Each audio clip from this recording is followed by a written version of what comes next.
গতকাল আমি গিয়েছিলাম আজমির, কারণ আমাদের ট্রেন ছিল শিয়ালদা থেকে 10:55 তো সেই জন্য জামা প্যান্ট গুছিয়ে ব্যাগ ফ্যাগ রেডি করিয়ে চলে গেছিলাম শিয়ালদায়।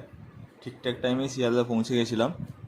সেখান থেকে ট্রেন ছিল 10:55, তো তার মধ্যে 9:15 আমরা শিয়ালদা পৌঁছে গেছিলাম। আর আমাদের বাড়ির পাশেই এনএইচ রোড, তো সেই জন্য বাড়ি থেকে এনএইচ রোড দিয়ে যেতে বেশিক্ষণ টাইম লাগলো না। বাড়ি থেকে গিয়েছিলাম অঙ্কুরহাটি থেকে ক্যাব বুক করে গিয়েছিলাম শিয়ালদা। যদিও সেখানে একটা বড় প্রবলেম হয়ে গেছিলো আর কি। ক্যাবটা যে বুক করেছিলাম অনেক ঘুরিয়ে ঘুরিয়ে আমাদেরকে শিয়ালদা নিয়ে এসছে।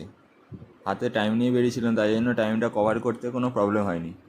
তো শিয়ালদা পৌঁছেই একটি ভিডিও ক্লিপ করে নিলাম ছোটো থেকে, কারণ আপনার সাথে সব কিছু শেয়ার করতে থাকি সেই জন্য। এই হচ্ছে শিয়ালদা স্টেশন। শিয়ালদা স্টেশনে কিছুক্ষণ দাঁড়িয়ে আমরা ঢুকে গেছিলাম প্ল্যাটফর্মে গিয়ে দেখি আমাদের ট্রেন দিয়ে দিয়েছে 13 নম্বর প্ল্যাটফর্মে।